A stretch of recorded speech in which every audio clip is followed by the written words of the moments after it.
Hi guys, welcome back to another video. I'm Kitty and today we're doing a March wrap up and an April TBR, and let's just get into it. So I'm going to place the books I don't have here in the screen. You guys will see it. The first book I read was Ear of Fire by Sarah J. Maas. I gave it a 5 stars, and my review about it is I really like the character development and how the relationships between characters developed and how the relationships felt like genuine, like something you have built up and nothing that has been there. Like we see how the relationships build up and actually become stronger, and I really liked that in the books or in the book. And the next book I read was Queen of Shadows by Sarah J. Maas, the 4th book in the Throne of Glass series, and I gave that a 5 stars, and that book made me emotional in some kind of way. I don't even know why. When I read it I felt emotional and like I really knew the characters, and I just the same thing there. The characters were well developed and I really liked how they developed, and yeah, I just liked the story and how they became who they became. The characters were awesome. Third book I read this month is, like you saw in the book haul, A Twisted Tale Conceal Don't Feel by Jan Kalonita, and I gave this book a 4 stars. I gave this book 4 stars, and I annotated it also. And I don't know, it made me think about Frozen, like obviously because it's a Frozen retelling, but some things I think could have went in another direction. I think the story could have been different, but I really liked how Jan Kalonita approached the whole story and how she changed it, but also included like stuff or quotes or anything like that that were from the movie, and I really liked that. It made me nostalgic, and yeah, I gave it a 4 stars. When I think about it, yeah, a 3.5 would also suit it, I think. But I think it was good, and it was a light read. It wasn't anything like hardcore, so I really liked it. So 4 stars, but in my opinion, because you can't give it a 4 stars on good, or you can't give it a 3.5 stars on Goodreads, so I give it a 4 because why not. And so yeah, there were some parts I really liked, but I liked the way she included things from the movie to make it like connect, and I just liked it. It's a light read if anybody wants that. The next book I don't have. I read Tokyo Mew Mew, the manga. I gave that a, I don't know if I gave it a 5 or 4 stars, but I just thought that it also made me nostalgic because I watched that anime all the time when I was younger, and I really loved it. But there were some things I didn't like with the manga because it just felt rushed in and everything went too fast, and I didn't like that at all.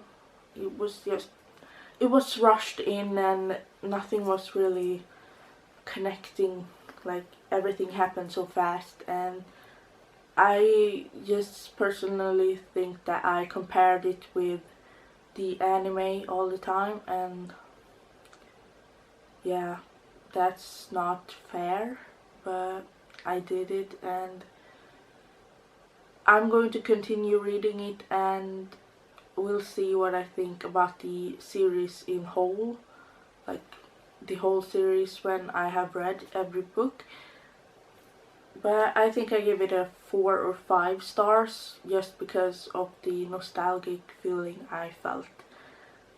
And the last book I read in March is from the Curse Breaker series, A Heart So Fierce and A Heart So Fierce and Lonely. No, it's A Heart So Fierce and Broken. I just mixed the title with the first book, A Curse So Dark and Lonely, and by Bridget Kemmerer. It's from the Curse Breaker series, and I love this book. I finished it this morning, like two hours ago, and I really liked it a lot. I give it a 5 stars. I haven't documented it I haven't clicked the I finished the book on Goodreads yet, but I'm going to do that. And I really like this book. Maybe you guys want a close up. Yeah, I just love the characters in this book, and even from the first book I liked Grey. I've liked Grey since the first book, and I don't know, I just like him as a character, and I really wanted to see more of him, and I did in this book, because this book focuses mainly on Grey and another character that I can't spoil right now because she's not in the first book. But I really like this book a lot. I give it a 5 stars, and I like the characters. I liked how things went like slowly in kind of way, and how things developed, and I'm excited to read the third and last book, the conclusion of the Cursebreaker series. So yeah, I read this is the last book, and I finished it this morning, and I just loved it. I love Grey. Now on to the April TBR. To be read, for those who don't know what TBR is. TBR means to be read, and I'm just going to show you guys what I'm planning to read in April. Firstly, I think I'm going to start this today. Today is the last day of March. It's the 31st of March, but I'm going to it's soon April. Why would it matter if I start it today? I'm just going to conclude it in my April anyway, because I don't want to hold up my reading just because it's not April yet. My books don't care, I don't care. And that is A Vow So Bold and Deadly, the third and final book of the Cursebreaker series. and I got this in another another edition, and it's the, I don't know what this edition is called. Do I hold it right? Yeah. Like, I've heard it's called like the watercolor edition or something like that. I'm not sure though. No, I'm not sure what it's called, but it's another like all the books has this edition, but I just got the last book in this edition because it was on sale, and just why not. And yeah, this, I'm excited to read this. I'm going to start this today, and I'm excited. I'm excited. I don't know if I told you, but it's Bridget Kemmerer also. Yeah. The first book I'm going to read. The next books I have, you guys can see them there, is I borrowed this from the library. It's Tower of Dawn by Sarah J. Maas and Empire of Storm by Sarah J. Maas. It's the 5th and the 6th of the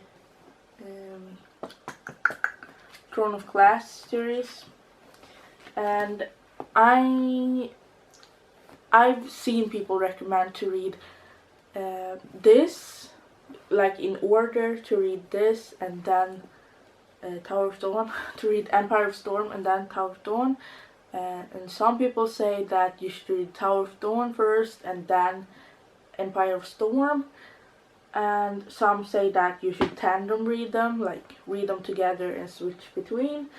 And I just wanted to tell you guys that I think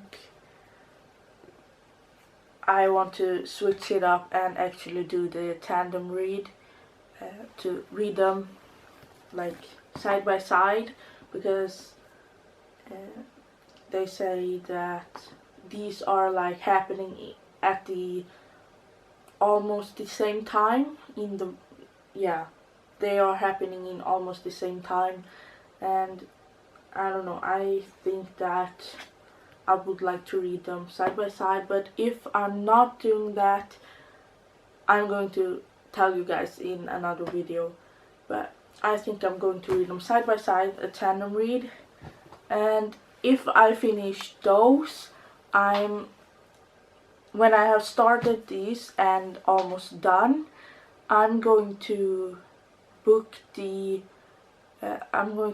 Kingdom of Ash, because that's the last book, and I've heard that Empire of Storm had a big cliffhanger and I know how I'll be if I have a cliffhanger.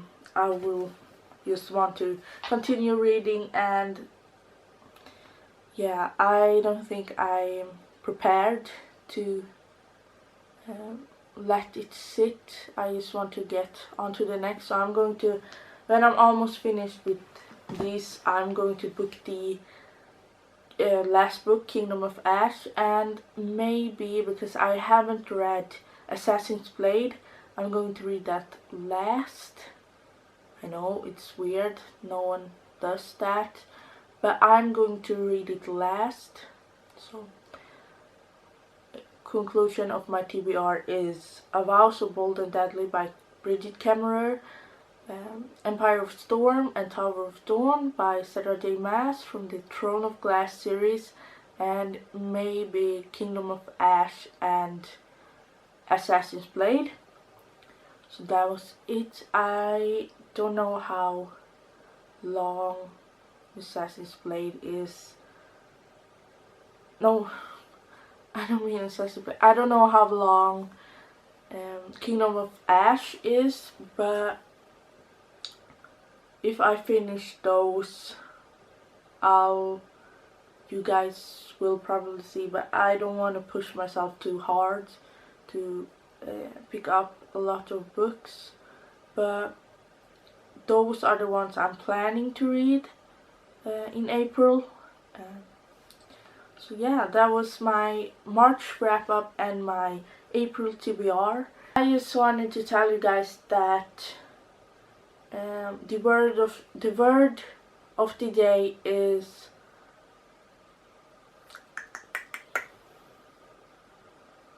do what makes you happy. Alright? Do what makes you happy, because why would you do otherwise? Like, everything you do is you have to, I don't know, do what makes you happy, because life is short, and why be sad over things that won't matter in the end? Like, do things that makes you happy, but don't avoid pain, because pain makes you grow, and pain is forcing you to develop and become a better version of yourself. You just have to see that. Like, if something bad happens to you, don't feel like, oh no, why is this happening to me? See it like as the world, the universe is giving me a chance to develop and become a better person. So do things that makes you happy, but don't avoid the pain, because that is going to make you develop and become a better person. And that was all. That was all. I don't have like a story behind it. I just think that you should do things that makes you happy, like, but don't ever do it at another person's cost, because the things that makes you happy can destroy another person, and there's no reason for you to do things like if you like a guy and he has a girlfriend and he talks to you and you like him a lot, don't just stay away from him and don't do stuff like that, because it's going to be your karma, if I put it that way. It's going to affect you, not just now, but like later in life. Just avoid happiness at other people's cost, because that hurts and it's going to come back to you and destroy you later. And yeah, some things you learn the hard way, but that's what life is. So do things that makes you happy, but not at other people's cost. So like, if you like reading, you're not doing it at other people's cost. You're doing it for yourself and yourself only. Or you want to watch movies with your family, do that, because that is going to make them happy also. So do things that makes everybody happy, and not doing stuff at other people's cost, because that hurts and it's going to hurt you in the end. That was all. Thank you so much for watching my video. I hope to see you in the next video, and I wish you a happy day and a happy week and a happy month if we don't see each other. I'll hope I see you in the next video. Bye!